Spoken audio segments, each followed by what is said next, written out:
ബാംഗ്ലൂരിൽ എഞ്ചിനീയറിംഗ് പഠിക്കാനെത്തുന്ന 3 മലയാളി വിദ്യാർത്ഥികളാണ് കഥയിലെ പ്രധാന കഥാപാത്രങ്ങൾ.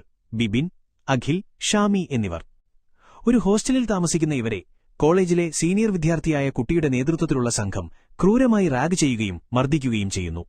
സീനിയർമാരുടെ ഈ ഉപദ്രവത്തിൽ നിന്ന് രക്ഷപ്പെടാനും കോളേജിൽ സ്വന്തമായി ഒരു സ്ഥാനം ഉണ്ടാക്കിയെടുക്കാനും വേണ്ടി ഈ 3 വിദ്യാർത്ഥികളും ബാംഗ്ലൂരിലെ ഒരു ലോക്കൽ ഗ്യാങ്സ്റ്ററിന്റെ സഹായം തേടാൻ തീരുമാനിക്കുന്നു. സഹായം തേടി വിദ്യാർത്ഥികൾ ചെല്ലുന്നത് രംഗണ്ണന്റെ അടുത്താണ്.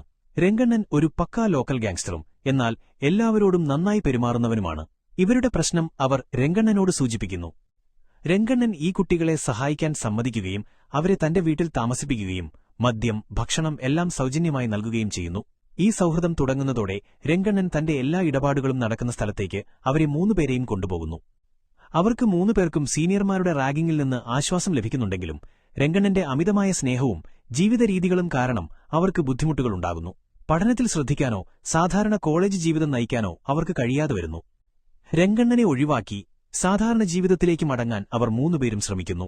ഈ 3 പേർ വന്നതോടെ രംഗണ്ണന്റെ ജീവിതം ഇവരെ ചുറ്റിപ്പറ്റിയായിരുന്നു. രംഗണ്ണനെ ഒഴിവാക്കാൻ മറ്റു മാർഗമില്ലാതെ അവർ 3 പേരും രംഗണ്ണന്റെ ശത്രുവും പഴയ ബോസുമായ റെഡ്ഡിയെ സമീപിക്കുന്നു. രംഗണ്ണന്റെ ശല്യം തീർക്കാൻ റെഡ്ഡിയുടെ സഹായം തേടുകയാണ് അവർ. രംഗണ്ണനെ ആക്രമിക്കാൻ റെഡ്ഡിയുടെ ആളുകൾ വരുന്നു. എന്നാൽ റെഡ്ഡിയുടെ ആളുകളെ രംഗണ്ണൻ ഒറ്റയ്ക്ക് നേരിടുന്നു. ഒരു പോരാട്ടത്തിനൊടുവിൽ രംഗണ്ണൻ റെഡ്ഡിയെ കൊല്ലുന്നു.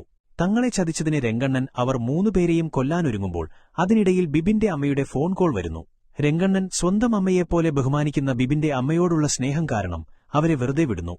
രംഗണ്ണനും തന്റെ ജീവിതം മാറേണ്ടതുണ്ടെന്ന് മനസ്സിലാക്കുന്നു. ഒടുവിൽ വിദ്യാർത്ഥികൾ രംഗണ്ണനിൽ നിന്ന് വിടവാങ്ങുകയും പഠനത്തിൽ ശ്രദ്ധിച്ച് സാധാരണ ജീവിതത്തിലേക്ക് മടങ്ങുകയും ചെയ്യുന്നു.